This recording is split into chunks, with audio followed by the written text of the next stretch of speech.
And just like that, Mr. Jake Paul is down for the count. Well, he actually lost his first one today against Tommy Fury.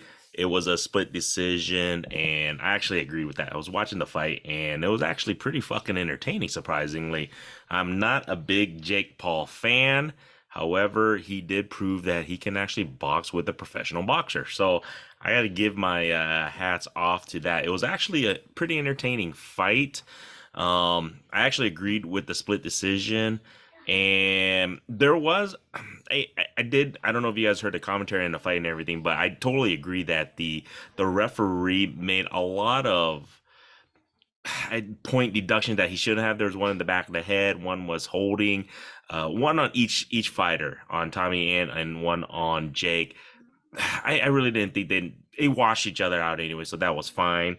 But overall, I felt that Tommy was just a better boxer. You can just tell he was just more skilled and more polished, and that's just because he had more experience. I think if, it's one of those things, if Jake Paul was actually a boxer from young, he probably could have taken Tommy. And like I said, I was beyond surprised to see how well he actually did.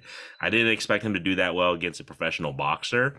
And I think he went to show a lot of doubters, and I'm one of them. I was a huge doubter of Jake Paul. I did not think he belonged in the ring with any professional boxer, but I think he's actually developed, and who knows, man, his career, he could actually change, and if he just gets more experience and just get more technically sound. I think that was the biggest thing.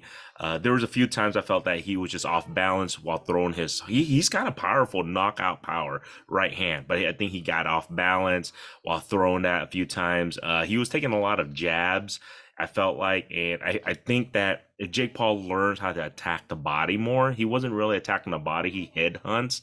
And I think that's one of those things where it's just one of those experience things and just getting more training and everything, and he would have done better. But like I said, I agreed with the decision. I'm pretty sure a bunch of fucking Jake Paul fangirls are not gonna agree with it. But I do agree, even with that knockdown, even when Tommy got that was a nice knockdown, and it was a legitimate knockdown. I know it was a jab, but if a punch forces you to put your gloves down, complete knockdown. He was off balance, and he wasn't hurt, but it was an off balance jab, but it's a knockdown. So, but like I said, even with that knockdown, I did feel that he still lost that round. So it would have been like a 9-8 round. So it wouldn't have been a 10-8 round. So I think that actually saved, I felt like, the fight for Tommy. So other than that, it was a great fight. Probably going to be a rematch. I would definitely assume that. And this is the thing, I'm a bettor. So if there is a rematch, I will put my money on Jake Paul. It's one of those shit things that I think is going to happen, whether Vegas call or ref calls. But I think if they do a rematch, I will put my money on Jake Paul. So hold me to that, guys, on that one. So there you guys go. You like this shit? Subscribe.